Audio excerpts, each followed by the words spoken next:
their website, and when you shop Habitat for Humanity, your dollars are put to work helping to improve, build, and maintain affordable housing right here in Mason County.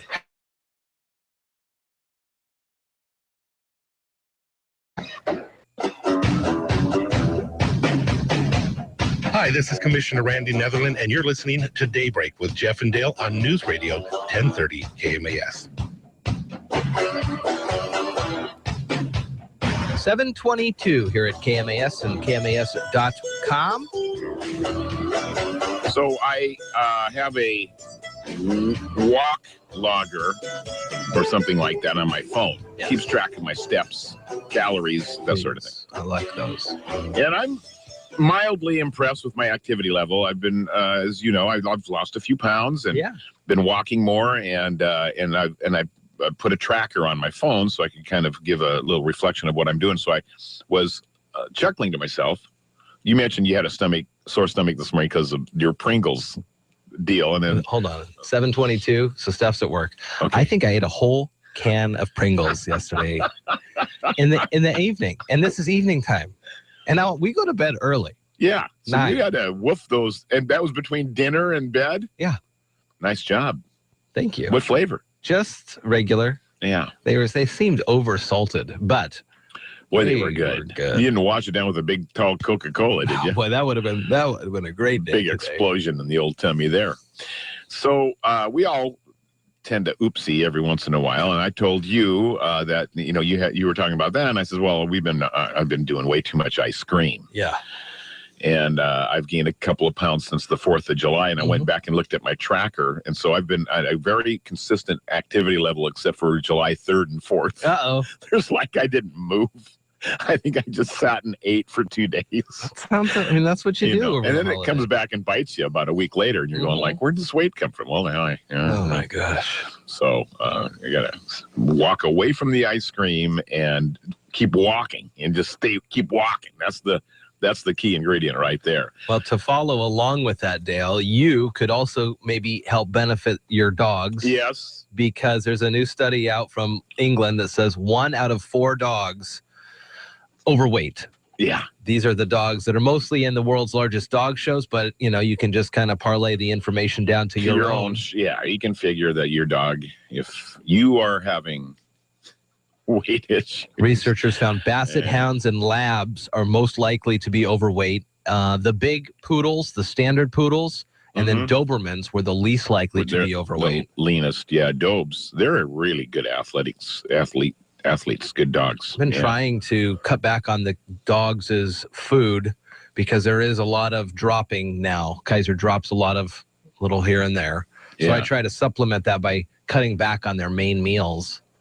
And we still go for walks all the time. But it is, man. I saw it in Simon for sure. He was a little pudgy. For a dog, I guess. All right. Same thing. Mentioned it being Twitter's birthday today. They're, 2006. So it's their 9th birthday today at Twitter. And Twitter wants to celebrate your birthday. If you're so inclined to let the world know it's your big day, a new option unveiled allows you to share your birthday with targeted audiences, including public, followers, and more, called We Follow Each Other. This is a new group being formed. Another option lets you enter your birthday but opt out to share it with anyone. Before basking in the birthday love, though, it's worth considering that what is at stake, giving up an extra piece of information, can make you more valuable to advertisers or potentially be used by scammers to gather more information about you as well. If a chorus of happy birthday tweets still sounds like a great way to ring in another year, you can always add your birthday by going to the edit profile option on Twitter and adjusting the privacy settings to your liking. Let everybody in. Oh, what the heck. I will make sure I go on there and turn it way down. I didn't even know that was an option, but I definitely don't want that to be an option. Man. Yeah. Need to know if you've had too many drinks. There's an app for that? Well, there's an app for that. Worried if you're drinking about too much red wine, vodka, or beer? Well, there's an app for that. The Alcohol Tracker, developed by doctors, help you better manage how much booze you should be drinking daily.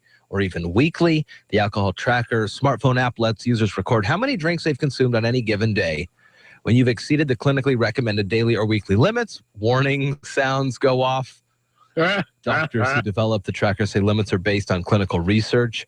App also features ways to help if you feel as though you may have an issue, including built-in psychological therapies and a hotline that you can call. Probably not a bad idea. Alcohol overconsumption kills millions around the world every year. Oh, yeah. I would be, this is so silly, but if I were to do this, I wouldn't even be able to be, I haven't drank in, I don't even know how long now.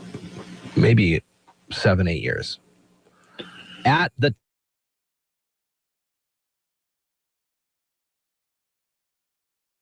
there would be no way that I would even be able to be honest enough with my app. Oh, I got you. About how many drinks I drank. Yeah. One, or couldn't even remember. Or, yeah, that's the... Yeah. And who's I can't give you an accurate... Oh, I'm a whiskey sour. That'll be $3. Hold on, I got to mark it in my... Sir, you were just up here. Hold on, I got to mark it in my... I'm not going to be marking these things. I mean, I get it that it's nice. Maybe they'll come up with an app eventually that, you're talking about walking. They have these trackers. Maybe there'll be something that can smell the alcohol coming out of your pores. Coming out of your pores, and that will accurately.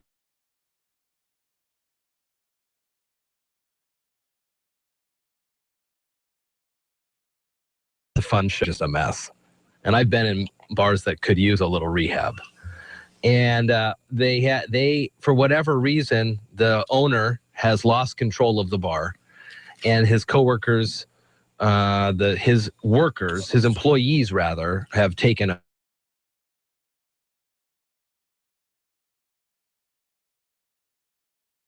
And he brings out a breathalyzer to one of the bartenders. Oh. Says, "All right, take a blow on this." And this is in Reno. 0.21. And he's working. Yeah. Almost 3 times the legal limit. Oh, my word. Amazing. That's 1 for you, it's 2 for me. Yeah, basically. 2 for you and 4 for me. 1, 2 for me. Oh, my gosh. Happy hour. Everybody's happy.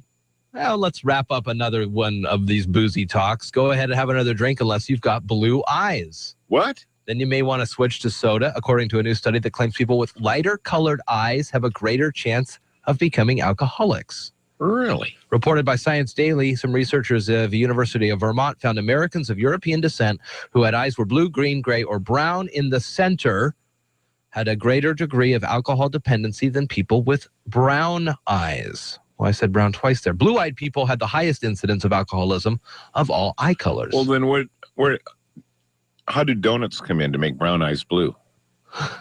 Well, I don't know what to tell you. Crystal Gale song. I know that. I know. Yeah. Doesn't she think donuts make my brown eyes blue? I don't think she's eating donuts.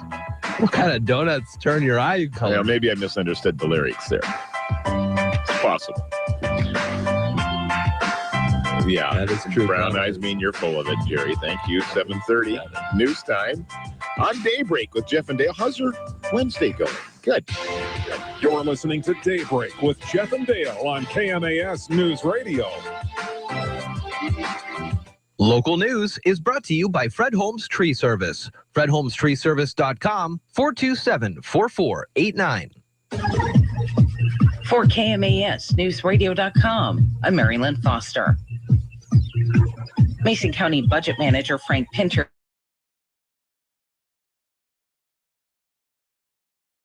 officials for drafting their 2016 operating budget. He said they're simplifying the process this year. Last year we had a very complicated and complex accounting Excel spreadsheet. This year it's only going to be a one-page summary. It's not going to be line by line. It will have things like salaries, overtime, extra help coming to a salaries total. Benefits will be for a total of benefits. And operationally, it'll be based on the character codes, supply, services, intergovernmental. So it'll be just summaries of each of those rather than line by line detail. The timeline requires department heads and elected officials to complete their preliminary budgets and return them to the auditor by August 10th. Budget workshops will begin September 1st, with the target for a completed budget being early December 2015. With continued strong community support and a grant awarded to the hospital, money raised for the Shelton Pool capital repairs now tops $81,000. Currently, pool repairs are scheduled to go to bid at the beginning of August, giving Splash about 2 more weeks to reach its funding goal of $100,000. Splash President Jackie McAlevey encourages residents to get their donations in. Checks can be mailed to Splash, P.O. Box 1982, Shelton 98584, or online at masongeneral.com. Tumwater police are investigating an altercation that led to a shooting yesterday morning. The altercation occurred at a construction site on Dennis Street Southwest. After the sound of a gunshot, people fled the scene. Police found a shell casing and damage. The suspects are believed to have fled in a light-colored Toyota Camry with damage to the front windshield and a missing rear window, and a gray or tan-colored Toyota with the trunk lid strapped down. Anyone with information is asked to call the Tumwater Police Department. The public is hearing 16-year-old Autumn Veach describe the plane crash she miraculously survived in a newly released 911 tape. I was riding from Kalispell, Montana to Bellingham, Washington, and about, I don't know where, but we crashed and I was the only one that made it out. I have a lot of burns on my hands and I'm kind of covered in bruises and scratches and stuff. Veach hiked down a trail and flagged down a car. Search crews are still looking for the plane wreckage. For 1030 KMAS, FM 104.1, and in Thurston County on 92.9, I'm Marilyn Foster. Hi, I'm Ken Slater, the Roof Doctor. If you're like me, your family's important, so make sure that they're well taken care of. One of the best ways to do that is to provide a safe and warm home to live in. For over 50 years, the Roof Doctor has been helping families stay safe and warm by building roofs that last for generations. Our teams have some of the most experienced roofers in the area, and we only use the highest quality materials to keep your family safe, warm, and dry. That's the Roof Doctor. Give us a call. Get ready. It's time to tee it up with Keith Jones. Now, when you have a misdirected focus and you start to really worry about what other people may be thinking about you, or you're worried about your self-concept, your self-image, you're worried that you don't want to embarrass yourself on the first tee, then your mind is way, way away from where it needs to be. Tee it up with Keith Jones. All right.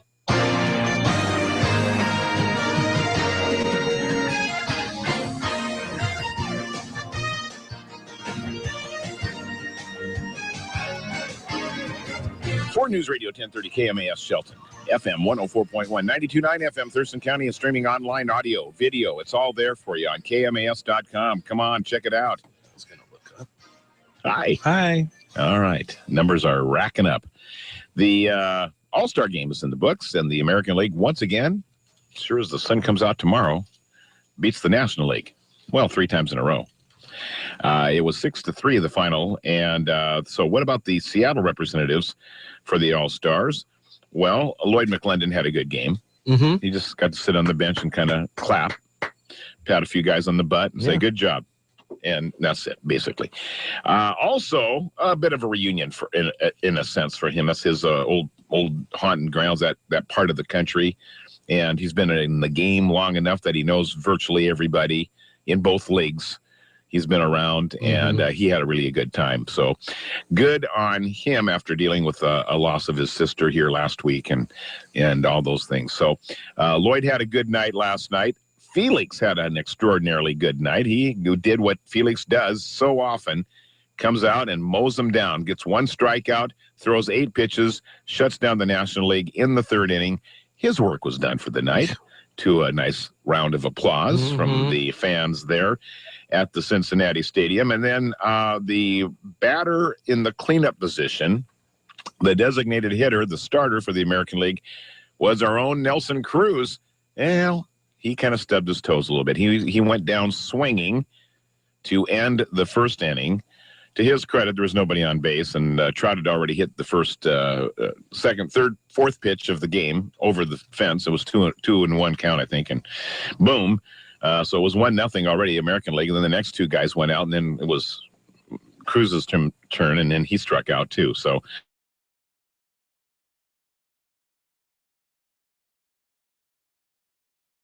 pitchy soft field. So that was his night. So we move on. New York Yankees are next for Seattle. They are heading back east to have 3 over the weekend in storied Yankee Stadium. So that's where the Mariners will be this weekend. Our first game of the 3-game series will be Friday. We'll have pregame for you at 3. First pitch a little after 4 o'clock from New York. The 3 regional soccer teams are all in action this Saturday. As a matter of fact, Vancouver Whitecaps are at Portland on Saturday night. Oh, man. And that'll be a rousing good time down in the Rose City. Meanwhile, Seattle will be hosting Colorado Rapids. And that game will be going on at the same time. So that's your 3 Cascadia Cup teams in action this weekend. In the Western Conference, Seattle is tied with Vancouver and FC Dallas in points for first place in the Western Conference, and 1 point behind them, Portland and the LA Galaxy. Very tight first 5 teams. Yeah. 3 of them are the Northwest teams, and then FC Dallas and Los Angeles, all within 1 point of each other, just about at the midway point of the season for Major League Soccer. There's your sports notes for you, and Jeff's got a hot forecast again. We're going to come into some more heat when the weekend arrives. That's right. Good morning to you. 7:38 KMAS, 56 out there now with clear skies, and the high today going to be about the same as yesterday, about 80 or so. It's pretty nice out there. Tomorrow a little cooler, 75. Mostly cloudy skies. We'll be back about 80 on Friday. Then over the weekend, 90s again, and then back into the 70s next week. 56 right now. It's Daybreak with Jeff and Dale on KMAS News Radio. Join the guys as they talk with neighbors, newsmakers, and each other, getting your day off to the absolute best possible start in the history of mornings. Connect with Jeff and Dale through the KMAS listener line, by email or Facebook. Now, from where I-5 takes a sharp left toward Portland, Daybreak with Jeff and Dale. Good morning to you. It's Daybreak here at 7:39 on the 15th of July, the Ides of July, if you will. Coming up next week, got a lot of great activities for you to check out, including the Loving Golf Tournament coming up on Monday. Thursday is our Candidates Forum. Saturday is the Big 4-H Extravaganza. Yes, it is. And then Sunday, we continue on, and then into next week, we'll have the car show for you with the Cherry Poppin' Daddies, and all the good stuff will be out there on the 1st of August. Yes, and now not this Sunday, but the following Sunday on the 26th, Pancakes in the Park. That's right. Sheldon Kiwanis, 68 years or something like that they've been doing that. Holes in 1947. Wow. That's going back. That's a whole lot of pancakes. Think about how many pancakes have been cooked. Spinning around that custom-built pancake cooker. Pretty awesome stuff. Yeah. It's the annual community reunion, in my mind. You always run into people, you may not see them for a year. You catch up to them over at the park at Neyland Park for the pancake spread, and it's awesome. Very cool. All right. That teenager who survived the plane crash up in the north end there has managed to get home. She found herself she came off the mountain. She was lucky to find it. There was a trail, apparently, that she stumbled onto. Trail took her down to the road, and Autumn Veach is at her own house, at her own home last night. And the searchers think they've found a signal or found some wreckage in the woods where her step-grandparents are at. Crews weren't able to get to the wreckage last night, but they will head out at daylight this morning, probably out there now, looking to see if they can get a handle on the wreckage of airplane, man. But she survived. She's got some bruises and scratches and those sorts of things. But man, pretty crazy. You just have. I mean, you're just like, I guess you just be in shock.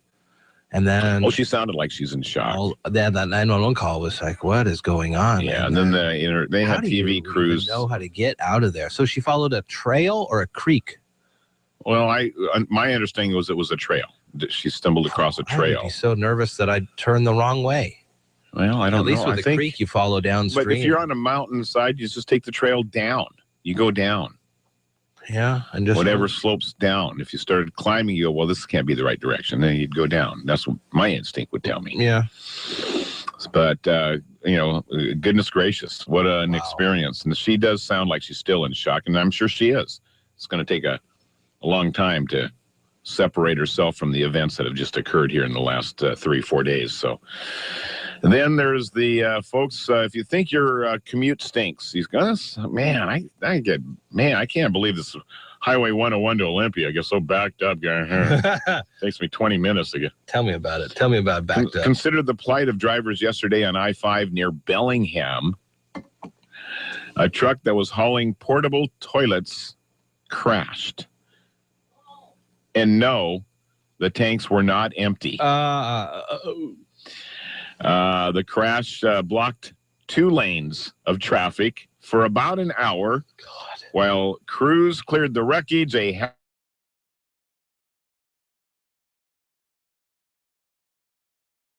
All over everywhere. Imagine me in the car behind the wreck. Just that it stopped there for the hour. Oh. The national story said there was no damage, no injuries except to your senses. Yeah. My God. If you're stuck there for an hour waiting for a thing. And it was pretty warm yesterday afternoon. It was pretty warm yesterday. Oh, man. 7:43 here at KMAS. On KMAS.com this morning, got some stories that we'd like you to pay special note, including the county's 2016 budget guidelines. The story from Frank Pinter, the budget manager for Mason County. He presented the timeline and the guidelines to the commission, department heads, and elected officials.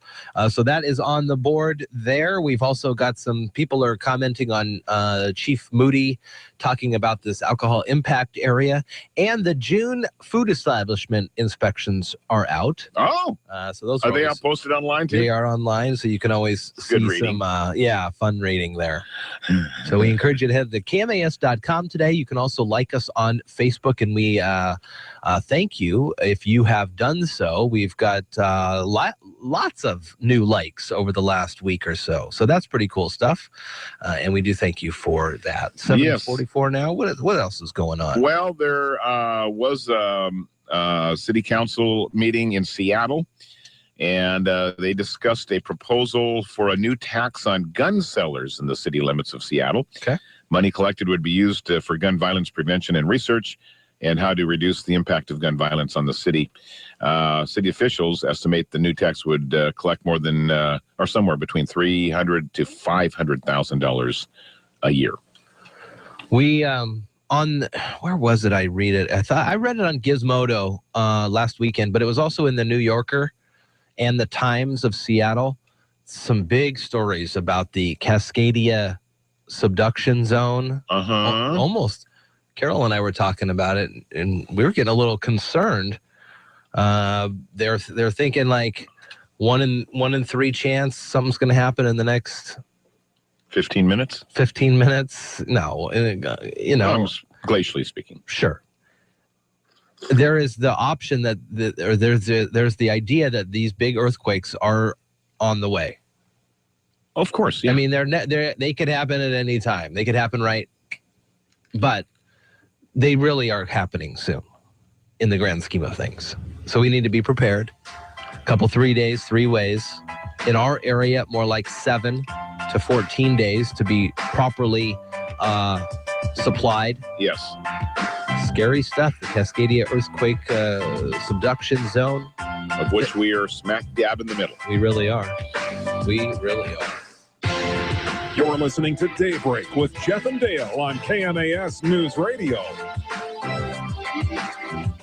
Alderbrook Properties present Golf Balls from Heaven. It's all part of the 5th annual Love Inc. Golf Tournament Ball Drop and Auction, Monday, July 20th at Alderbrook Golf Course. For a $10 donation, you'll have a golf ball dropped on the 18th hole from a helicopter donated by Olympic Air. 10 cash prizes will be awarded for the balls closest to the pin. A hole-in-one will pay out $2,000. Proceeds go to Benefit Love Inc., mobilizing local churches to assist people in need. Last year, over 20 area churches helped out over 2,000 people. Call Love Inc. today. They'll arrange to pick up your donation. 360-462-LOVE. 462-5683. Donations are tax deductible. Call for a ball today. 462-LOVE. And come on out for the big drop on Monday, July 20th. Golf balls from heaven. Hi, I'm Ken Slater, the Roof Doctor. If you're like me, your family's important, so make sure that they're well taken care of. One of the best ways to do that is to provide a safe and warm home to live in. For over 50 years, the Roof Doctor has been helping families stay safe and warm by building roofs that last for generations. Our teams have some of the most experienced roofers in the area, and we only use the highest quality materials to keep your family safe, warm, and dry. That's the Roof Doctor. Give us a call.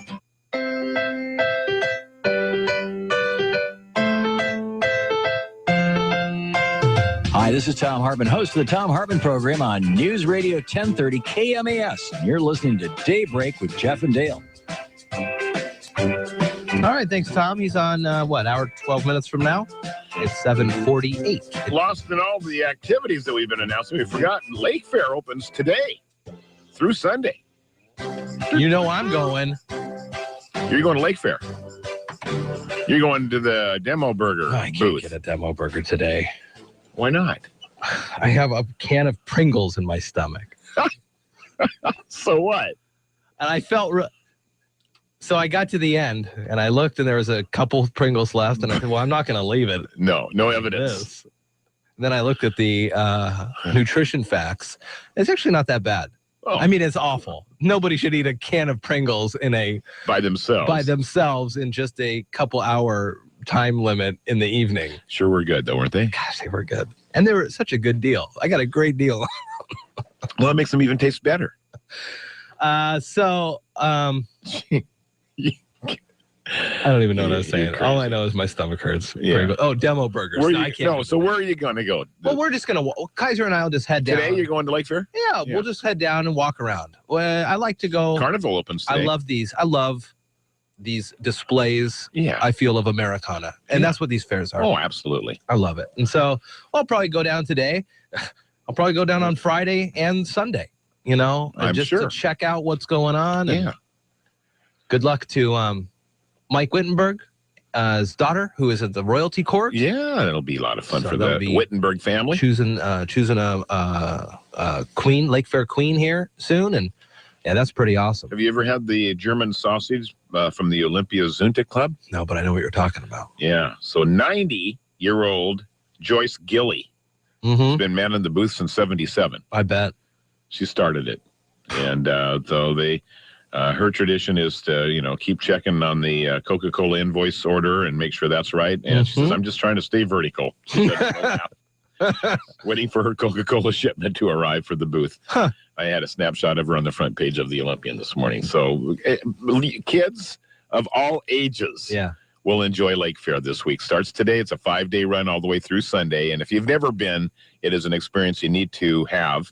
And for those of you who have been there, you know what we're talking about. The big grand parade is Saturday night. Yeah, that's what you really want. So that's the focal point of the whole celebration. But there's so much that starts today and goes all the way through Sunday, including some fireworks, I understand. Yeah, Sunday night. Will be happening on Sunday evening. So very, very exciting. And Bob Terhune stopped in and visited with us yesterday. And the 4 crew members from the USS Olympia are in town, and they will be in the parade and featured there as well. And they'll be out meeting dignitaries and glad handing for the next 4 or 5 days as well. I'm sure they're on a fast track of, hey, you gotta go over here and meet these. Yeah. One of those. But it's good outreach and it's good PR, and we love the Navy as well. We should. Seattle Fire Department has a new set of tools to save some of their more helpless fire victims. A company that calls themselves Invisible Fence brand of Seattle donated 20 pet oxygen masks. Oh. They'll be used to resuscitate animals overcome by smoke. Very good. Very nice gesture on their part. And you can imagine an invisible fence. I've seen those before. They're on your dog's collar. Yeah, we've thought about getting one. And they get to a certain distance, and then, no, you can't go any farther than that. They work. They do work. Actually, my in-laws have one for their dog, Claire, and it beeps first if you get a little too close, so she knows there's something about to happen. Yeah. If you keep going, then you get a little buzz. Yeah. And it works, and dogs, it's so amazing. So it stopped working, and they had to send it in to get it replaced. And as soon as they took it off, she started to kind of go where she wasn't supposed to go. Yeah. Isn't that something? And then a week later came back from the shop. Would that be nature? I mean, they're just pushing the limit. Well, and I keep getting zapped if I keep, but now all of a sudden I'm not. Now this thing is not on my neck. I wonder if they compute that. I don't know. Well, coincidentally, I'm looking at an article here from takepart.com. I don't know what it is. I found it from our Facebook, Puget Sound Starts Here. You know that campaign, the Puget Sound Starts Here campaign? They had posted it talking about the Elwha and the salmon returning after 102 years. Pretty cool. And it's kind of just their nature to... There's some programs they know. They have. Yeah, they just know. They have an instinct. Like this dog knows that, well, there's something not... But as soon as they put the collar back on, she started heading towards the line. The beep happened, boom, like a rocket. Right, turned right around. Turned right around. Yeah. So you remember very quickly. Interesting. Very, very interesting. The governor. What's he up to? Well, you know, he has gained national attention for rolling out some ambitious climate initiatives. He didn't even get country, any of them done. But he didn't get any passed here locally in his own state, which is our state, including his cap and trade plan. And the Democratic governor also conceded to some demands for some other climate initiative, and is expected to sign a transportation revenue package today. Oh, that includes a provision. Now, follow along here with me on this. I don't know exactly what I'm saying. So the provision is it would transfer money for transit elsewhere if a state agency enacts a low carbon fuel standard. So there's a threat of transferring money that a transportation contractor would have or get or be entitled to if the low carbon fuel standard was too low or too high or out of bounds somehow. I told you to follow along. Now you've got a look of consternation on your face. And I'm rereading the story. That's why I'm just trying to reread it and understand. Yeah. So that's the...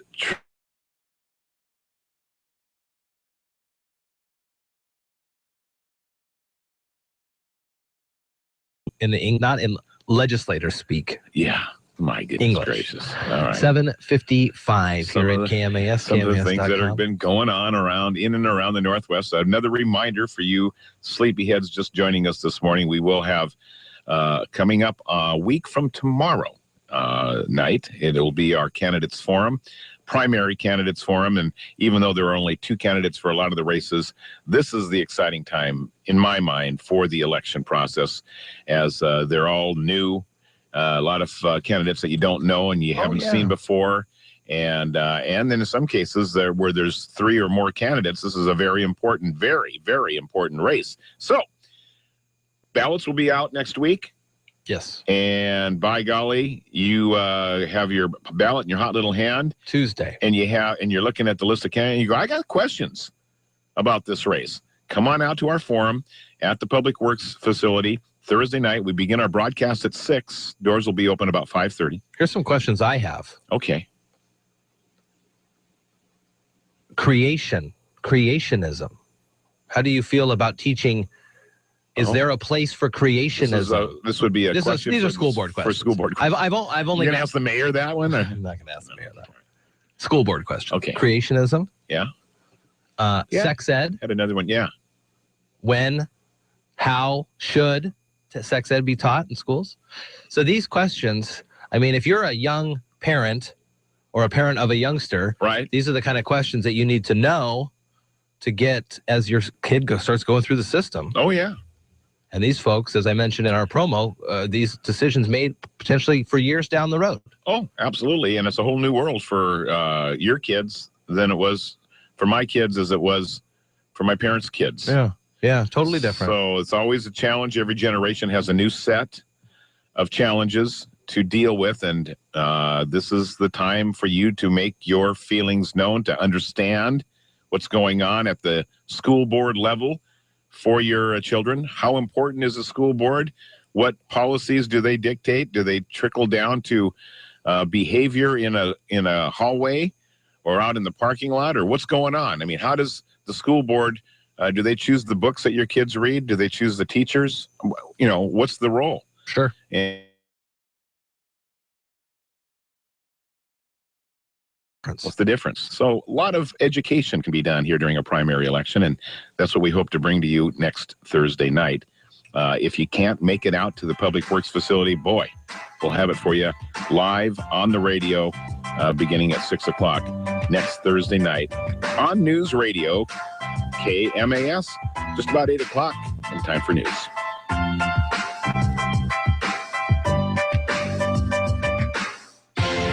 You're listening to Daybreak with Jeff and Dale on KMAS News Radio. It's July, and we could all use a little extra firepower in the battle against odor. More about taming the smells of summer on the Old Farmer's Almanac Radio Report. When our water heater broke down last month, it was a nightmare. It took 5 hours for the plumber to show up, and he charged us a couple of $100 just to come out. Then it cost another $1,800 to put in the new water heater. By the time it was all said and done, I felt like I'd been taken. But what else could I do? The smartest thing you can do is get a home warranty from American Residential Warranty. Their home warranties pay to repair or replace all your major appliances when they break, and they will break, and at the worst possible time. Call American Residential Warranty right now for free information on home warranties starting at just pennies a day. Don't wait for your refrigerator to stop running or your ceiling fans to stop turning. Call American Residential Warranty right now. Ask how you can save up to 50% on washer and dryer coverage. Just call 877-827-9378. That's 877-827-9378. Again, 877-827-9378. Call now. With more practical tips and useful advice, this is the Old Farmer's Almanac Radio Report for Wednesday, July 15th, the 196th day of the year. The moon is new today, and singer Linda Ronstadt has a birthday. It's no secret, especially in the dog days of summer, that we all sweat. Some of us are just more successful at covering up those unpleasant odors. Here are some tips for taming them. If antiperspirants and deodorants aren't enough, a damp cloth sprinkled with baking soda is a good remedy. Or make a spritz out of apple cider vinegar and water. The vinegar smell dissipates quickly, but its antibacterial effects remain. And if you need to sock it to foot odors, try this. In a basin, mix brewed black tea with cool water and soak your feet for 30 minutes a day. Some people swear it'll give you sweeter smelling feet in a week or two. That's the Old Farmer's Almanac Radio Report. Find more natural remedies at almanac.com. Free Talk Live on weekdays from 6 to 9 on 1030 KMAS Shelton, FM 104.1, and now in Thurston County on 92.9. The latest from ABC News. I'm Karen Chase. President Obama is facing a tough crowd as he makes a push for the nuclear deal with Iran at a White House news conference in just a few hours. ABC's Kenneth Moten tells us what headwinds he's facing. The backlash was immediate to the White House nuclear deal with Iran. House Speaker John Boehner. The deal that we have out there, in my view, from what I know about thus far, is unacceptable. Israeli Prime Minister Benjamin Netanyahu. What a stunning, historic mistake. Now the president hopes to convince his critics and the American people that this is a good deal. Kenneth Moten, ABC News, Washington. Presidential hopeful Donald Trump is expected to reveal financial documents today to prove he's really worth the $9 billion he claimed in comments last month. The latest polls suggest he's the front-running Republican. Snow in July felt, quote, definitely weird to residents in Rapid City, South Dakota, but they broke out the snowplows to clear away about 4 inches after last night's summer snowstorm. Pluto may be a dwarf planet technically, but it's bigger than NASA previously calculated, according to new photos just taken by the New Horizons spacecraft on its historic flyby. They also show signs of ice, but so far none of water.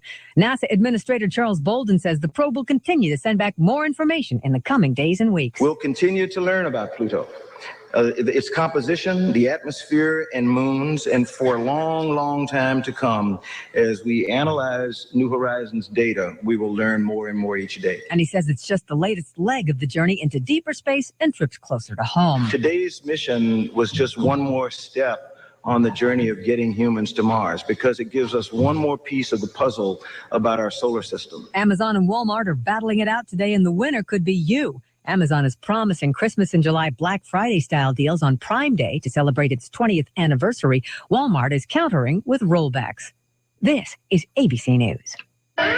Attention business owners. We know that owning a business means getting things done right now. So if your right now list includes a new building, call the Right Now Company. General Steel. We can design a building for your business quickly and save you thousands of dollars. That's right, thousands. You may think General Steel only builds large projects or that you can't afford General Steel quality. Well, check these prices. How about a 40 by 60 foot building for under $22,000 or even a 50 by 100 for under $35,000? That's right, a 5,000 square foot building for under $35,000. And these buildings all have General Steel quality. Best of all, you can still order a building and have it delivered in time to build this year. How's that for right now? So don't delay. Call General Steel today at 888-98-STEEL. That's 888-98-STEEL. Need more planning? No problem. General Steel can help you with that right now. Call General Steel and be in your new building this year. 888-98-STEEL. That's 888-987-8335.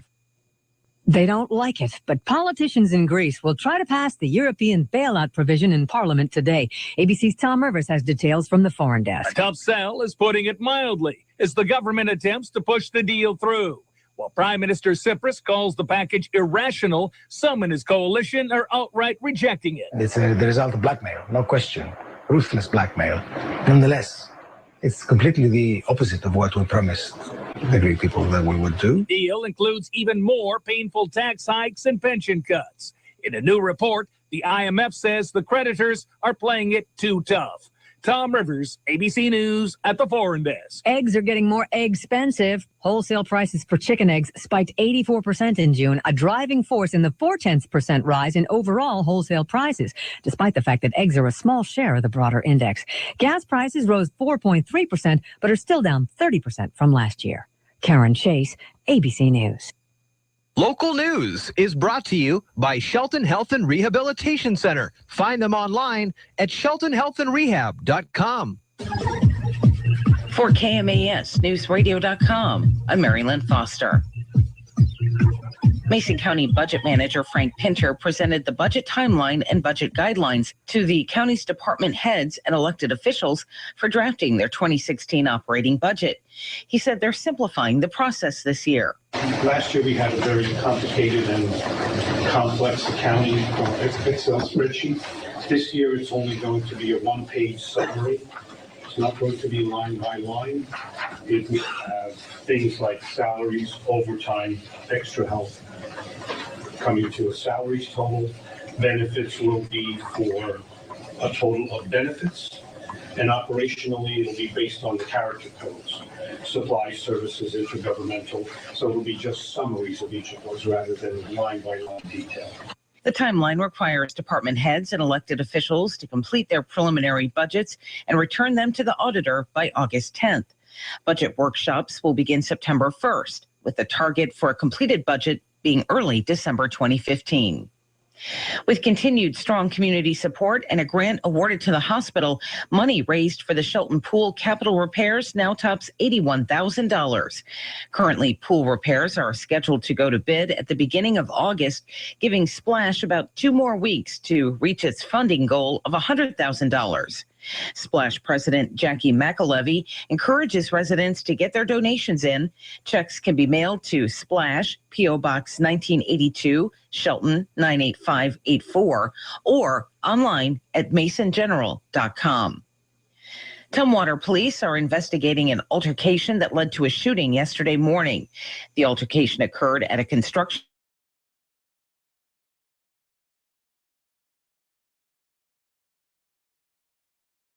police and damage. The suspects are believed to have fled in a light-colored Toyota Camry with damage to the front windshield and a missing rear window, and a gray or tan-colored Toyota with the trunk lid strapped down. Anyone with information is asked to call the Tumwater Police Department.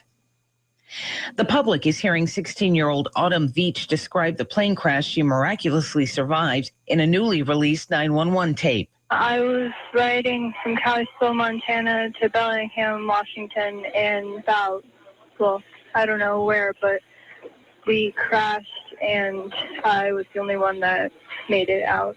I have a lot of burns on my hands and I'm like kind of covered in bruises and scratches and stuff. Veach hiked down a trail and flagged down a car. Search crews are still looking for the plane wreckage. For 1030 KMAS, FM 104.1, and in Thurston County on 92.9, I'm Mary Lynn Foster. Take KMAS wherever you go with our new free KMAS mobile app. It's a free download from either your Apple or Android device. Check out the latest news, connect with KMAS, and even listen wherever you have a signal. Search KMAS in your app store and download our free KMAS app today. Subscribe to our YouTube channel and watch Daybreak live. Follow the link on KMAS.com or search KMAS Radio on YouTube. It seems like a lot of folks are suffering from lack of sleep these days, and finances are the #1 issue. This is Doug Sample here from Whitney Chevrolet. I encourage you to come in, sit down with us. Let's find out what you need, what you can afford, and see if we can make it happen. At Whitney Chevrolet, we know that you work hard for your money, and we need to work hard to make it go as far as you need it to. Check out our inventory at whitneychev.com. Then head to Montesano and experience for yourself why so many folks keep coming back. whitneychev.com. Fishing for another junior circuit win. Hi, everybody. Todd Ant reporting on sports. It was another American League victory at the Summer Classic in Cincinnati, 6-3 over the senior circuit. And Angels outfielder Mike Trout becomes the first ever back-to-back MVP award winner, going deep at his first at-bat. Swing and a drive. Well hit right field. This one back there. Harper back. That one is gone. It's a leadoff homer. A liner the other way for Mike Trout. On ESPN Radio and his first 4 All-Star appearances, Trout has now hit for the cycle. Yeah, I can't explain the feeling right now. Just the whole environment, whole experience. I was a little amped up first couple pitches and just put a good swing on and went over the fence. So the American League opens the World Series at home for the 10th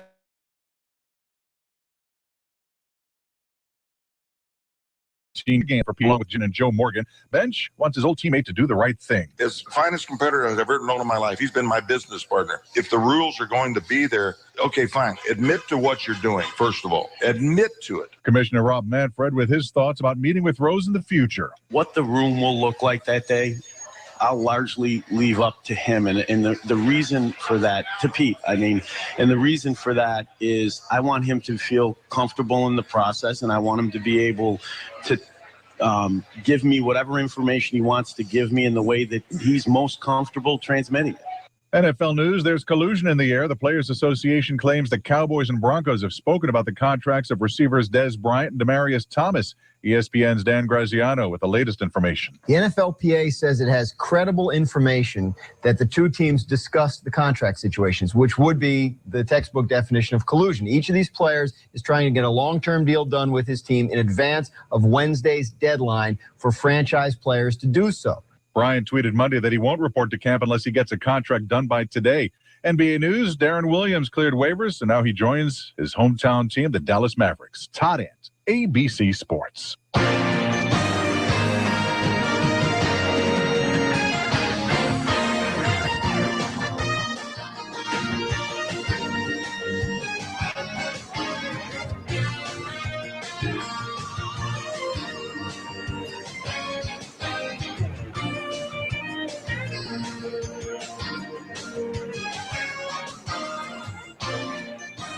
Radio 1030 KMAS Shelton, FM 104.1, 92.9. We're on the air now, by the way. Lights are on. We're on doing stuff. It's Thursday, guy, and we are streaming online audio and video on KMAS.com and around the world. All right, Felix was Felix in Cincinnati last night. He came out in the third inning, threw one shutout, 8 pitches. Great.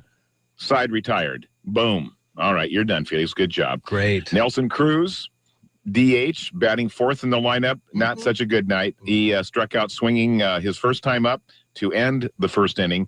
Came back up again in the third inning. First pitch, he hits it, flies out to the outfield.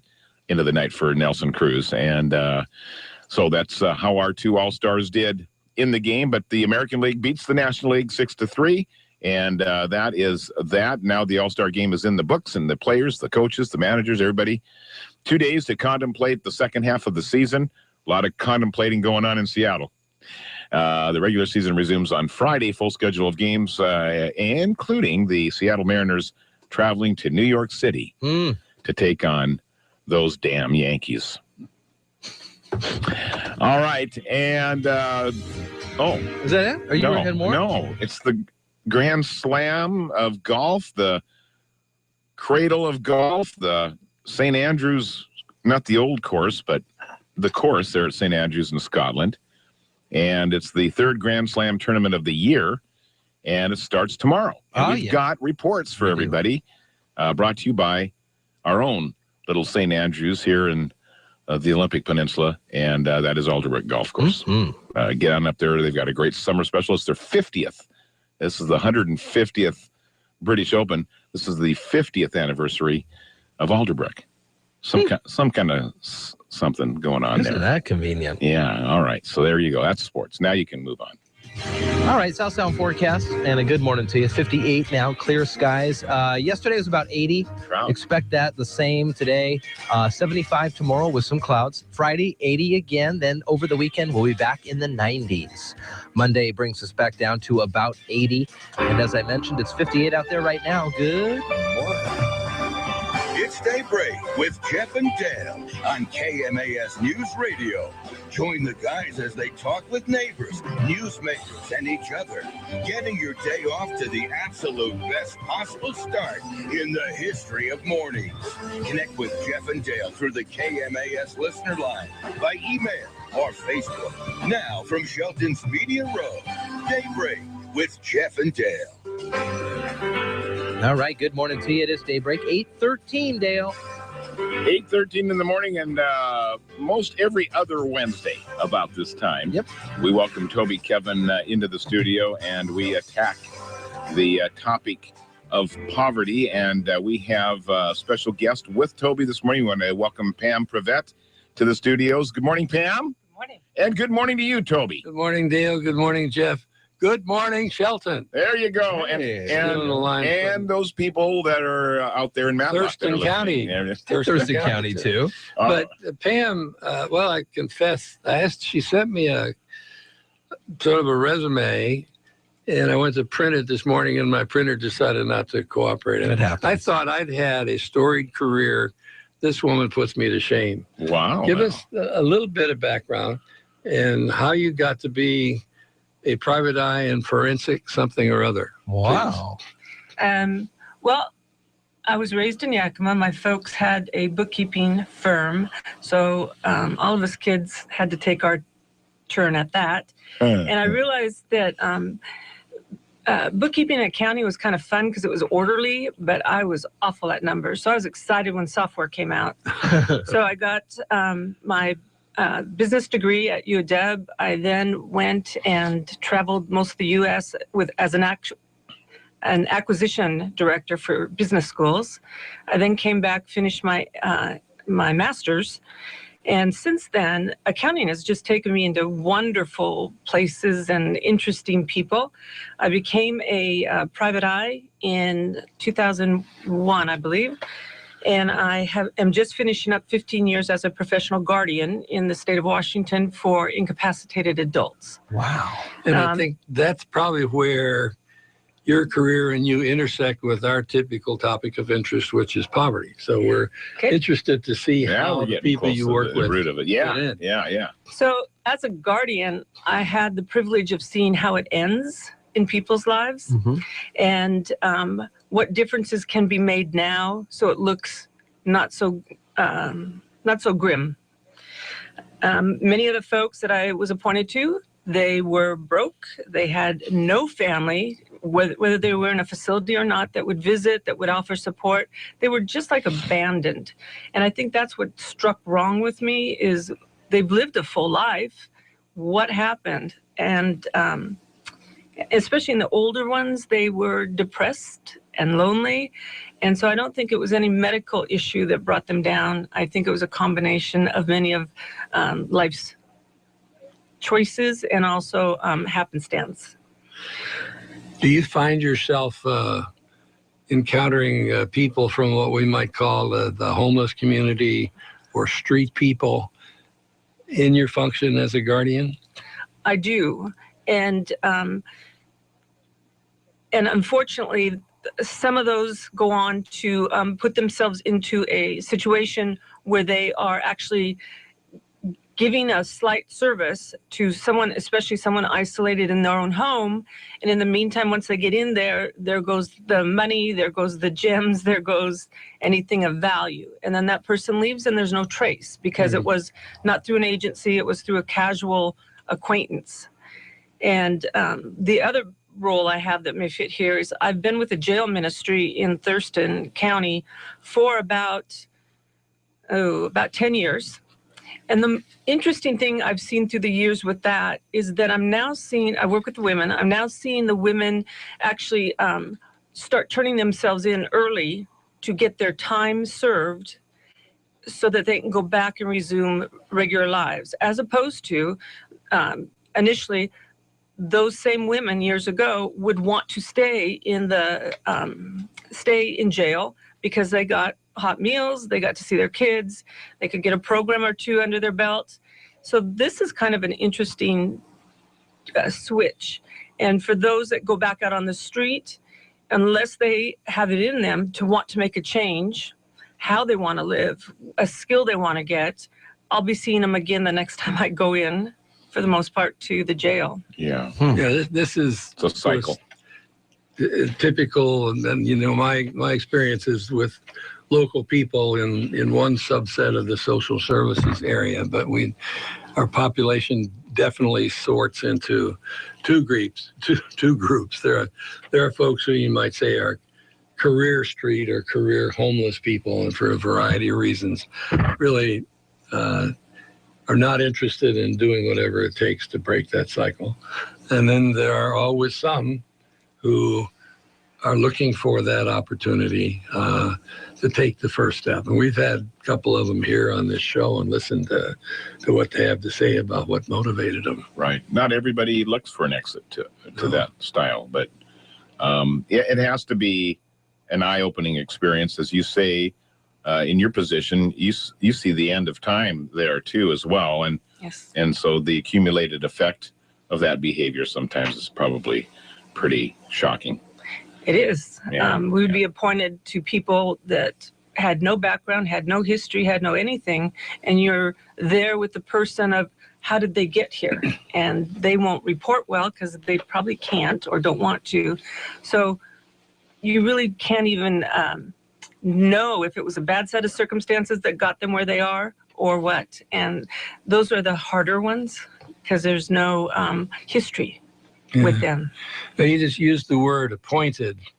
Is this something where the court's involved to assign you to be guardian to someone? Yes, under Washington state law, a guardian has to be appointed by Superior Court, and then they are to routinely report to Superior Court on that person. So what might be the top three functions that a court-appointed guardian is responsible for? In this state, there's a guardian of the person, which is housing, medical, things of that nature. And then there is also guardian of the estate, which is their funds, their income, or lack of, how to get them in programs, things like that. And so either of those roles, and most likely both of those roles, will come under the appointment of the guardian. And I'm inferring from things you've said that there's an issue of competency that's at the heart of the decision, say, to seek or to assign a guardian? Yes. The statute, RCWs have a clear definition of someone who's been deemed incapacitated, either because they're not making good decisions for themselves and are in harm's way, or they're not making any decisions for themselves. And so that's kind of a clear way of giving them like a business manager to help them navigate their life at that point. And then people like, say, caretakers in a facility, family members, are these the ones that most likely would initiate the process that leads to the court assigning? Well, actually, right now, most of them start with Adult Protective Services and go through the Attorney General, because APS has seen some things that really this person can't manage anymore. And some people will petition the court, individuals. Hey, my mom or dad need this, or my sister needs this, but us family don't want to do it. And to preserve the family dynamic, they'd rather an outsider come in to manage.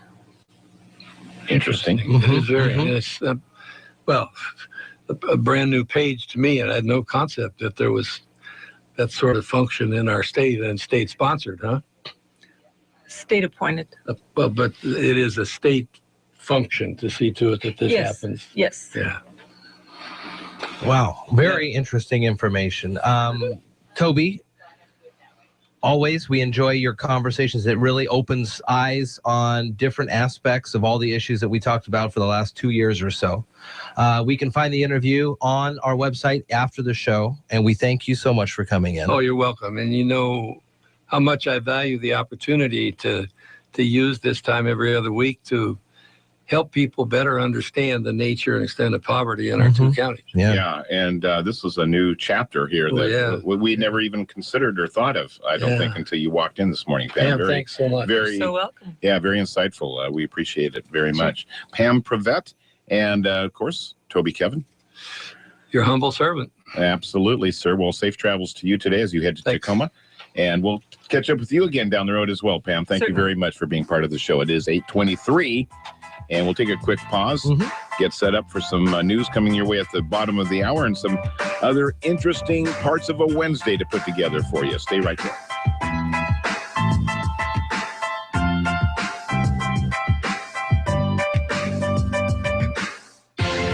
You're listening to Daybreak with Jeff and Dale on KMAS News Radio. 30 years ago, a small group of physicians joined together to form a new community hospital in Olympia.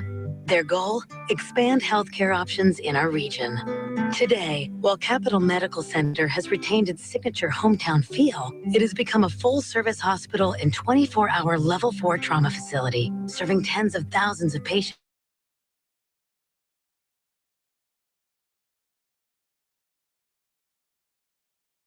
Organization. And while healthcare excellence is at the center of everything we do, Capital Medical Center is all about community. In just the past 5 years, Capital has provided more than $52 million in charity and uncompensated care to people in need. Capital Medical Center, it's your community hospital. Visit capitalmedical.com for more information. Capital Medical Center is partly owned by some of the physicians who serve our patients. I remember the moment. I'll never forget that moment. As long as I live. As long as I live. Several of us were working to rescue a family. The house collapsed on top of the cellar door and trapped them. We had to use Humvees and heavy machinery to move massive trees and debris. We got them out. We helped a lot of people out. It felt good to know I could really make a difference. Because I'm a citizen soldier in the National Guard. Be there the moment your community needs you. Learn more at NationalGuard.com. Sponsored by the Washington National Guard, aired by the Washington State Association of Broadcasters and this station.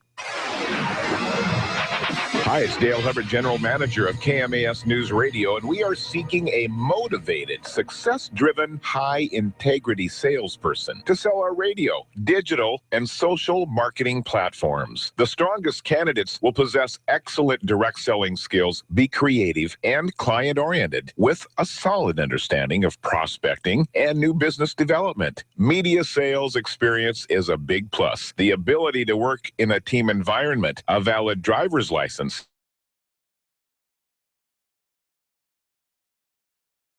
is commission-based with benefits. KMAS Radio is locally owned. Send your resume and cover letter to the General Manager, KMAS Radio, P.O. Box 548, Shelton 98584, or email me, djdale@kmas.com. No phone calls, please. KMAS is an equal opportunity employer.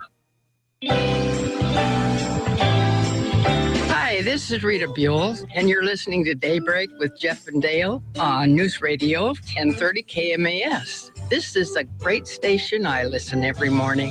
Wouldn't miss it. That sounds like a fun opportunity to join the old team around here. The old old Radio Ranch. Indeed. Coming up, port of call after the 8:30 news. And I believe John Dobson said he would be missing today. Dick Taylor will be in as usual, and we may get another member of the team. Hopefully Wendy will be in with Dick, and we'll talk a little Port of Shelton. Activities going on with them here in the past week. Okay. All right. What else is happening? The Mariners are traveling. Got a couple of days to get to New York and take on the Yankees for a 3-game series this weekend. We'll have all the games for you here on the radio and the British Open tomorrow. Yeah, we'll start our coverage 7 until noon, Thursday, Friday, Saturday, and Sunday. Have some great reports on what's happening over there on the other side of the pond, if you will. 820s, I know you will. 827 here at KMAS and KMAS.com. It was about 80 yesterday, a pretty pleasant day. Yeah, it's warming up again. Warm. It felt warmer than 80, but it was about 80 here in Sanderson Field, and expect that today. 75 tomorrow, 80 Friday, 90 on Saturday and Sunday. Both. Yeah, I went out the door without a jacket this morning, so the evenings weren't even, evening last night wasn't even that cool. And I think, as I recall, you said 53 when we got here this morning. So, yeah, chilly. Yeah. 827 on the line to check the morning stock numbers from Edward Jones. It's Karen Shade. Good morning. Good morning. How are you? Good morning I'm to you. Fine. I kind of like Mr. Dale, your donut, don't your eyes, whatever. Donuts make your brown eyes blue. Yeah, there you go. Yeah. You remember that song, don't you? I did. I actually saw her in concert in Reno one year. Yeah, she's got long hair. I know. Crystal I would think that would just, ooh. I mean, it goes like, it's down to her calf. No. Yes. Yes, no, that's her trademark. She'll never cut it. I mean, she trims it. Yeah.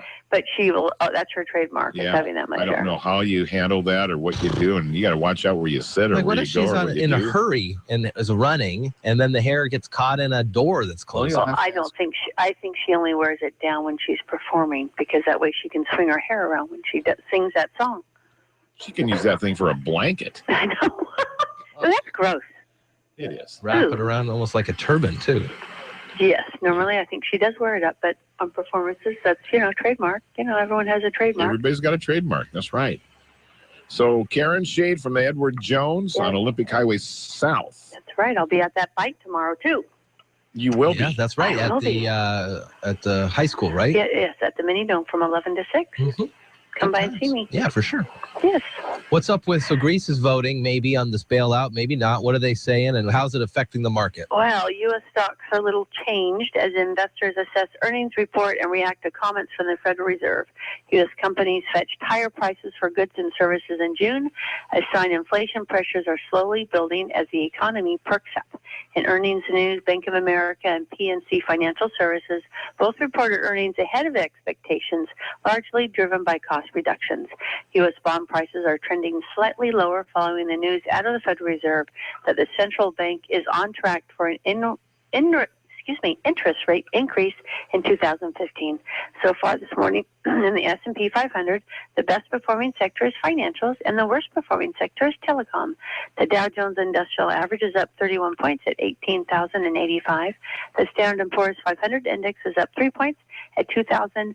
112, and the NASDAQ Composite Index is up 17 points at 5,122. This morning, volume on the New York Stock Exchange is moderate, with 169 million shares being traded, and decliners are outnumbering advancers by a roughly 3-2 margin. In the commodity markets, the spot price of gold is down $9.34 to $1,146.50, and the spot price of silver is down 28 cents to $15.09. Crude oil prices are down 38 cents to $52.66, and the bond markets, the 30-year Treasury yield is currently 3.18%, and the 10-year Treasury yield is 2.40%. Stocks of local interest: Amazon is down $2.30, Costco is up a nickel, Boeing is down 93 cents, Starbucks is unchanged, and Microsoft is up 13 cents. This is Karen Shade of Edward Jones, member SIPC, serving individual investors with personalized attention and long-term financial advice. I'm located at 1051 Southeast State Route 3 in Shelton, and if you'd like additional information, you can contact me at 426-4590, and daily commentary is also located on our website at edwardjones.com.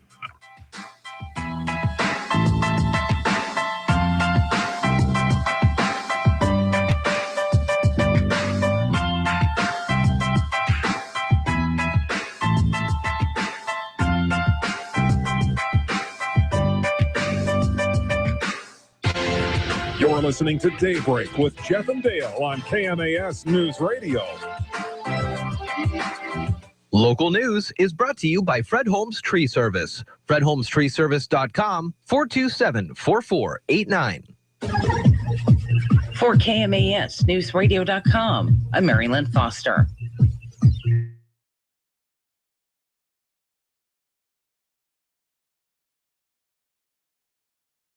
And elected officials for drafting their 2016 operating budget. He said they're simplifying the process this year. Last year we had a very complicated and complex accounting Excel spreadsheet. This year it's only going to be a one-page summary. It's not going to be line by line. It will have things like salaries, overtime, extra help coming to a salaries total. Benefits will be for a total of benefits, and operationally it'll be based on the character codes, supply, services, intergovernmental, so it'll be just summaries of each of those rather than line-by-line detail. The timeline requires department heads and elected officials to complete their preliminary budgets and return them to the auditor by August 10th. Budget workshops will begin September 1st, with the target for a completed budget being early December 2015. With continued strong community support and a grant awarded to the hospital, money raised for the Shelton Pool capital repairs now tops $81,000. Currently, pool repairs are scheduled to go to bid at the beginning of August, giving Splash about 2 more weeks to reach its funding goal of $100,000. Splash President Jackie McAlevey encourages residents to get their donations in. Checks can be mailed to Splash, P.O. Box 1982, Shelton 98584, or online at masongeneral.com. Tumwater police are investigating an altercation that led to a shooting yesterday morning. The altercation occurred at a construction site on Dennis Street Southwest. After the sound of a gunshot, people fled the scene. Police found a shell casing and damage. The suspects are believed to have fled in a light-colored Toyota Camry with damage to the front windshield and a missing rear window, and a gray or tan-colored Toyota with the trunk lid strapped down.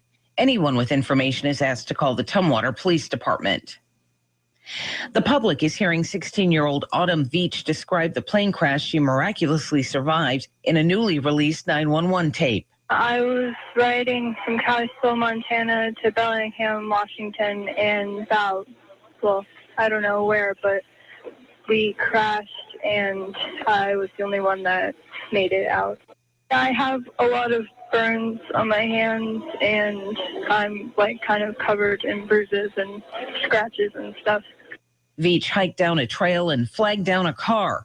Search crews are still looking for the plane wreckage. For 1030 KMAS, FM 104.1, and in Thurston County on 92.9, I'm Mary Lynn Foster.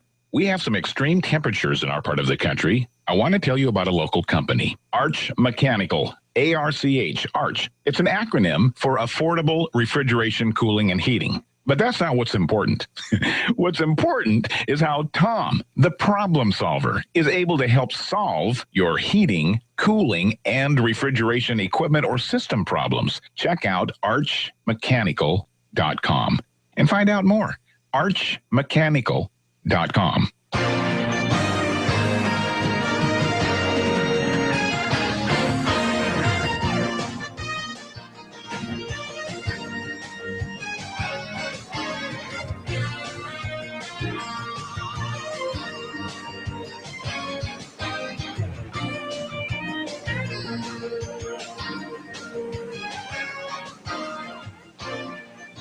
Radio 1030 KMAS Shelton, FM 104.1, 92.9 FM in Thurston County, and streaming online, audio and video on KMAS.com this morning. The All-Star game in the books.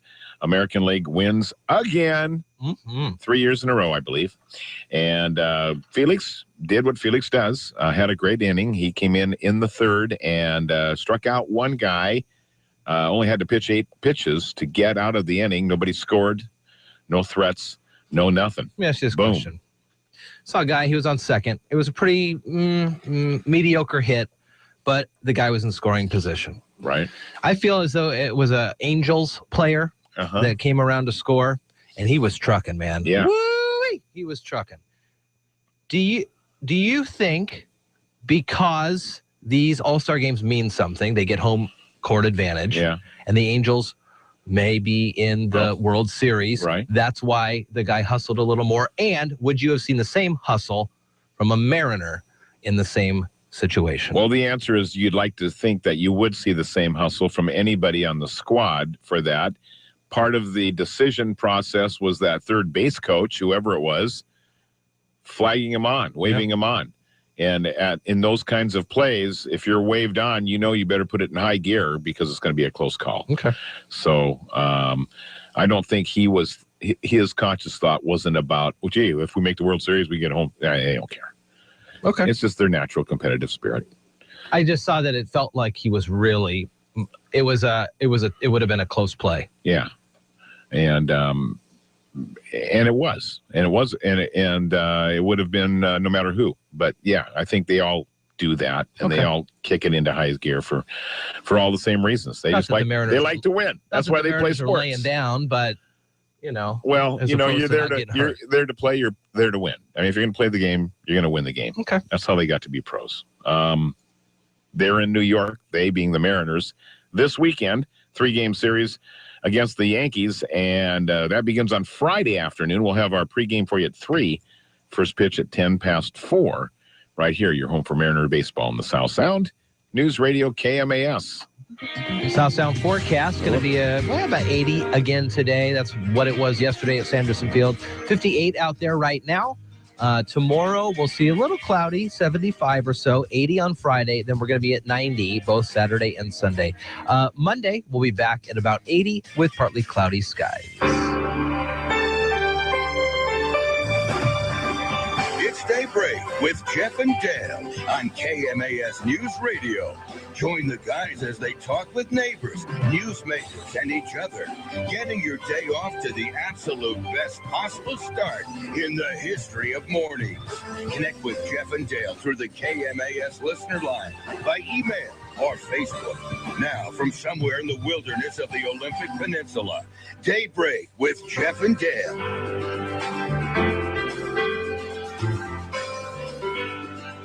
All right, good morning to you. It's Daybreak here at KMAS, KMAS.com. That's the sound of us diving deep into Port of Shelton business with Port of Call for this Wednesday. Executive Director John Dobson, MIA this morning, but the Commissioner Chair, Dick Taylor, is in studio with us with a special guest. Hi, Dick. Good morning. How are you? I'm well. Introduce Brandon to the audience. Well, we've got Brandon Palmer with us today. Brandon's our engineering manager. How long have you been with the port, Brandon? A little over 9 years now. All right, very cool. Well, welcome to Daybreak. It's nice to have you with us this morning. Yeah. Thank you. Good to be here. He's the brains behind our operation out there for the. We knew somebody had to have some brains. Thanks a lot. Brandon, what would you like to talk about today? You got a lot of things that you've got going on. What are some of the highlights that we can share with the listeners? Well, tomorrow we have bids due for a project at 3 p.m. at our office, and that is for a demolition project, and it's also construction of a new exterior wall on building number 1 at 450 West Enterprise. Is that that lean-to building you were referring to? Yeah, that's up there with Hunter, the Lynch Creek. Lynch Creek Farms. Mm-hmm. Right. Andy Hunter. Yeah. All right, very good. And so the demolition of that building is what the bidding and is. reconstruction. And then the reconstruction right. of the wall. Okay. I was going to say, I could have done the just give me a sledgehammer. Do it for $10. It's a little more complicated than that on this one. There's some asbestos abatement associated with the project. Oh, wow. Fire sprinkler, contractor work, electrical work, demolition of about 6,500 square feet of the building. Wow. A new foundation, framing, new siding, roofing, gutters, and downspouts. So there's quite a bit. So any construction companies around the area listening, get those bids in tomorrow by 3? Yep, that's it. All right. Very good. All right. What else? What else?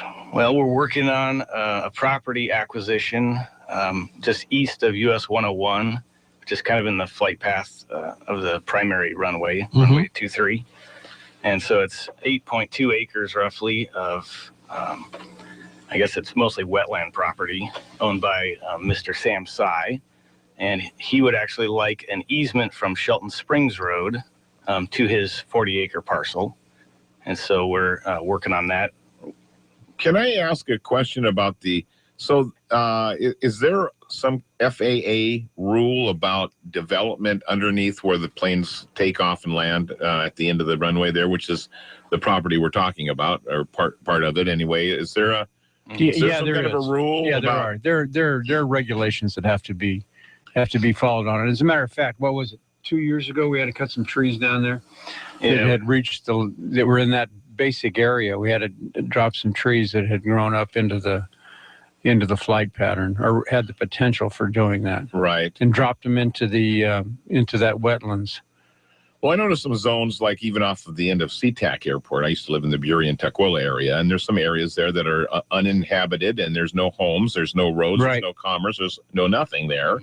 And is that by design? Yes. And forever prohibited from being developed? Yeah. I guess my question is, can you develop that property? It's for sale up there. It says light industrial. Is that Well, that's outside the. That's outside of that zone. That portion of it's outside the zone. Okay. Yeah. All right. Yeah. The part it's called the runway protection zone, and what we're trying to acquire is actually in our future runway protection zone, not our current zone.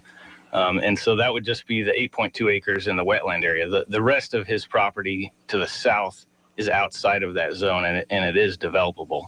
Of course, the port would prefer that be developed in a light industrial, commercial, mixed-use type manner rather than residential, both for safety reasons and also just for noise mitigation and, mitigating any impacts associated with the airport. Those airplanes are making noise. The airport and the airplanes were here before you built your house. Yeah, but I didn't know they'd be using it. Yeah, talking to the people up there. An airplane would really land there. Yeah, talking to the people up there at SeaTac. Yeah. Oh, I know. Jiminy Christmas. All right. Sorry to get you off track there a little bit. Well, one of the other big things that we got going on that I like to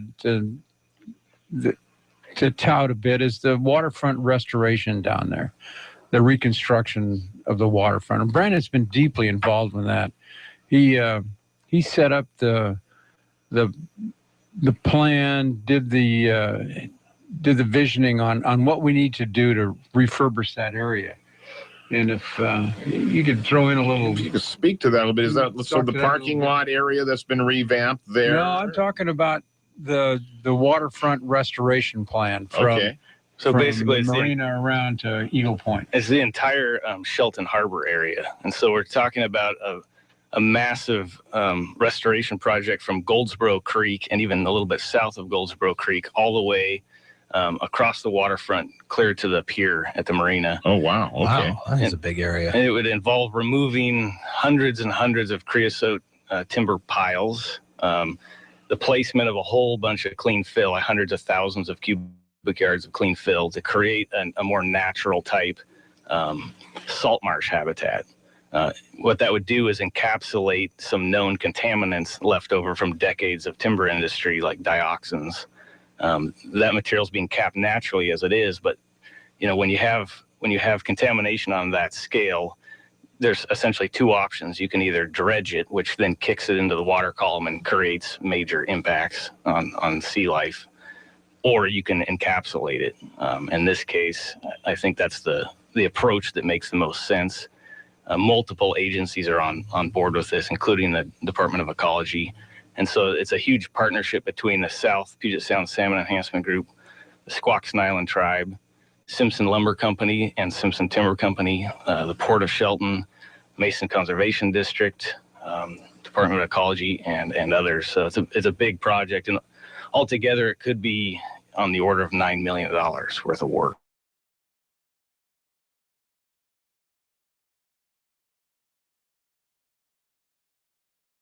How deep is Commencement Bay?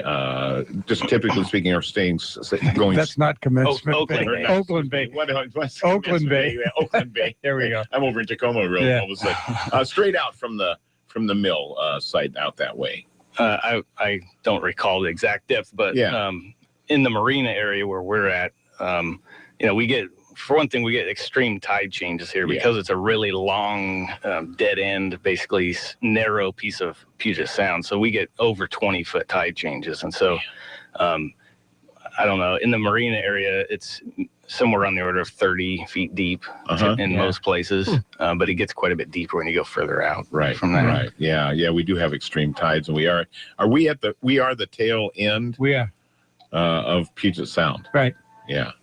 That's amazing. And the waterfront down there, even though Simpson has sold the mill property, they still They own the property. So we're working with them on that angle of the restaurant. With them. There we go. Yeah. All right. Okay. That would be a super project. Oh, it is. Yeah. And it brings together the whole that end of Oakland Bay. And if we could bring that back to a saltwater marsh type environment, it'll just enhance that area. And we can use that as an attraction for people to come down to the area and look at it and what have you. Another benefit to the public and to the port would be that we would design a new a new boat launch, and instead of having to replace our existing creosote timber bulkhead, which is slowly failing over time, we would be creating basically a natural shoreline in front of it that would be supporting and stabilized. Right. And so we wouldn't continue to have to maintain it, and it wouldn't be like a riprap type structure at all. It would be a natural beach essentially. And then there'd be a pedestrian path that would connect from the pier. It would kind of go along the waterfront and then actually connect to Front Street most likely, and then come all the way around to Eagle Point on the other side. So there could be nice, public access. And Eagle Point schedule is probably will go into be a park in the Conservancy and be a park for the city of Shelton. Yeah, that would make sense. Does this impact future near-term plans for a new mill to be constructed at the site of the existing Simpson mill on the waterfront, or do we have any knowledge of? It wouldn't impact that at all. In fact, it would help. It would help support that area as well, because right now they have riprap, hard short armoring, sheet pile bulkheads, things of that nature that over time, become worn out essentially and need to be maintained continuously. What's a whole lot more sustainable and less harmful on the environment, of course, is to have a natural self-sustaining shoreline. Sure. It doesn't require a bunch of work like that. Another thing the project would do is install a bunch of engineered log jams at the mouth of Goldsboro Creek, and that would actually help capture some of the sediment that naturally comes down Goldsboro during high flow events in the wintertime especially. And that would actually minimize how much fill would have to be added, because it would be recruiting material, naturally, essentially, with those log jams. It's a grand plan. It's very exciting. Yeah. If everything were to fall in line, how long would something like this take to see some changes and see some finishing?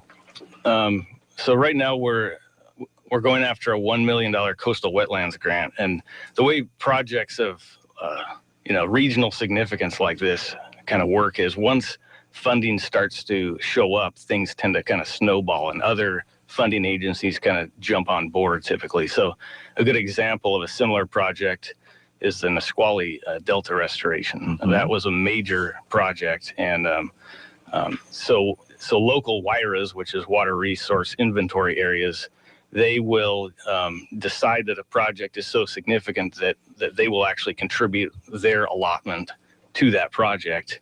And once everyone's, just like any major project, when the whole community's pulling in the same direction, incredible things can happen. Mm-hmm. That's what we're shooting for here. This has been many years in the making, and it seems to be gaining momentum. So wow, well, that's exciting. Yeah, it's exciting to think about.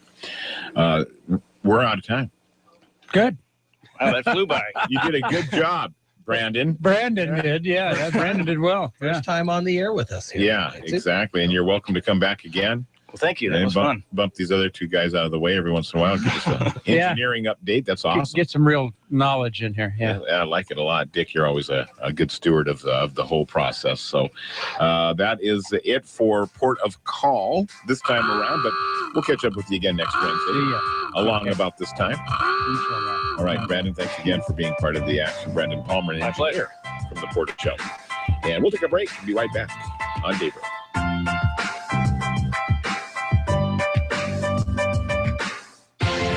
You're listening to Daybreak with Jeff and Dale on KMAS News Radio. The City of Lacey Parks and Recreation presents Lacey in Tune, summer concerts in the park. Enjoy local bands as well as regional acts. Tuesday evenings offer children's entertainers. Wednesdays at noon and Saturdays at 7, enjoy a great mix of high-energy music at Huntermer Park in Woodland Square.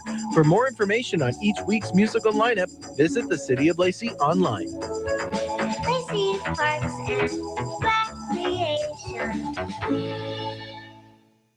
Looking for a nice, relaxing evening along the waterfront with affordable pricing and live entertainment? Look no further. The Robin Hood Restaurant and Pub has new ownership with an updated menu offering the same quality and taste you've come to expect with new, affordable pricing. Try the lemon drop prawns, fish and chips, or their whole line of steaks in the historic dining room, on the patio, or in the classic style pub. The Robin Hood Restaurant and Pub opens every day at 4, located in Union along beautiful Hood Canal. The Robin Hood Pub and Restaurant, featuring live music on Wednesday and Saturday nights. Come for dinner or stay the night at the Robin Hood Cottages next door, featuring hot tubs, hiking, kayaking. The Robin Hood is now an affordable and unique destination for your next staycation.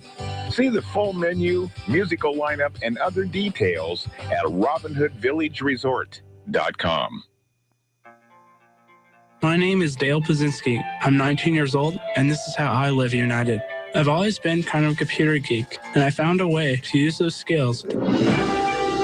Join KMAS, the Mason County Journal, and the Shelton-Mason County Chamber of Commerce for the 2015 Primary Election Candidates Forum, Thursday, July 23rd at the Mason County Public Works Building at the corner of Highway 101 and Dayton Airport Road. The forum starts at 6, and you can join us live at Public Works, on the radio, or online at KMAS.com. This year, there are multiple candidates running for the Shelton Commissioner of Finance, Shelton Mayor, Port of Shelton, and Shelton School Board, and the top 2 advance to the general election in November. Submit your questions to KMAS News at KMAS.com. Get involved in the process this year. Decisions made now could impact you for years to come. The 2015 Primary Election Candidate Forum, live from the Mason County Public Works Building, Thursday, July 23rd at 6 p.m.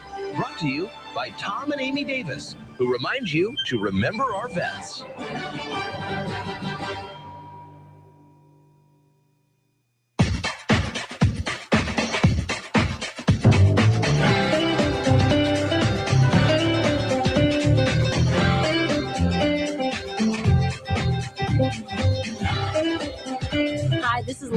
ready from the Money Pit. Check out my show this weekend on KMAS News Radio. Now back to Daybreak with Jeff and Dale.